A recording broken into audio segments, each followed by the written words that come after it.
அல்ஹம்துலில்லாஹ், எல்லா புகழும் அல்லாஹ்வுக்கு மாத்திரமே. நாம் குரானை தொடர்ந்து படிச்சுட்டே வந்தோம் அப்படின்னு சொன்னால், சூரத்துல் யூசுஃப் 103வது வசனம் என்ன சொல்லுதுன்னா, நீங்கள் என்ன தான் முயற்சி பண்ணாலும் இந்த மக்களில் பெரும்பாலோர் நம்பிக்கை கொள்ளவே மாட்டாங்க, அவங்க கடவுள் நம்பிக்கை கொள்ளவே மாட்டாங்க அப்படின்னு சொல்லுது. அதே அத்தியாயத்தில் 106வது வசனத்தை பார்த்தோம் அப்படின்னு சொன்னால், நீங்கள் நம்பிக்கை கொண்டவர்களில் பெரும்பாலோர் இணை வைக்காத நிலையில் அல்லாமல் அவர்கள் ஈமான் கொள்ளவே இல்லை அப்படின்னு நமக்கு சுட்டி காட்டுது. அதாவது அவங்க அதாவது அவங்க ஈமான் கொண்டிருக்கிறாங்க, ஆனால் அந்த ஈமானில் இணை இருக்குங்கிறது அந்த குரான் வசனம் நமக்கு சொல்லி காட்டுது.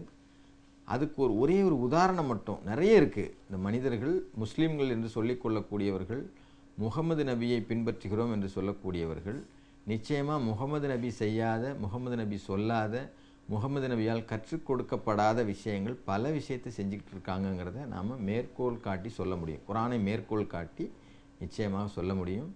அதில் ஒரே ஒரு விஷயந்தான் சலவாத்.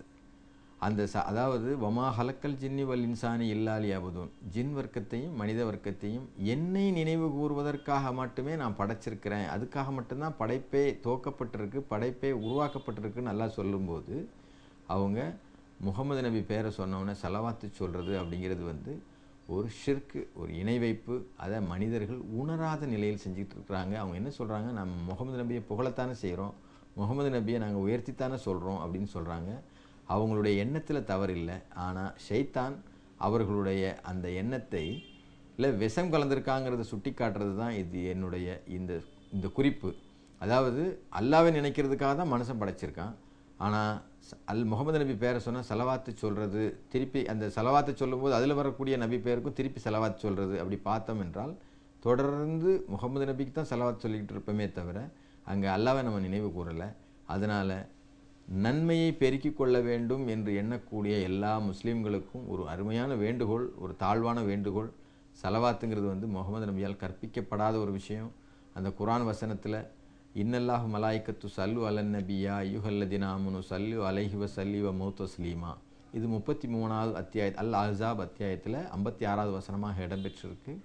இதில் அல்லாவும் இந்த மலக்கும் இந்த நபிக்கு சல்லு செய்கிறார்கள், உதவி செய்கிறார்கள். நம்பிக்கை கொண்ட மூமீன்களே, நீங்களும் இவங்களுக்கு சலாம் சொல்லுங்கள், இவருக்கு உதவியும் சொல்லுங்கள்னு சொல்லி அந்த காலத்தில் உள்ள மக்களுக்கு அல்லாவினுடைய அறிவுரைகளை இவர்கள் சலவாத்து என்று திரித்து கூறுவதன் மூலம் அல்லாவுக்கு இணை வைத்து கொண்டிருக்கிறோங்கிற இதையே நினைவில்லாமல் அந்த சூரா யூசுஃபில் 106வது வசனத்தில் மக்களில் நம்பிக்கை கொண்டவர்களில் பெரும்பாலோர் இணை வைக்காத நிலையில் அல்லாமல் ஈமான் கொள்ளவே இல்லைங்கிற வசனத்துக்கு உறுதியாக பின்பற்றி நடக்கிறார்கள், அதன்படியே நடந்து கொண்டிருக்கிறார்கள்ங்கிறத சுட்டி காட்டுறது தான் இதனுடைய நோக்கம். அதனால் செலவாத்து சொல்வது அல்லாவுக்கு இணை வைக்கக்கூடிய செயல், அதை விட்டு நாம் அகலுவோம், அல்லாவை மட்டுமே தனித்து வணங்குவோம். அல்ஹம்துலில்லாஹ்.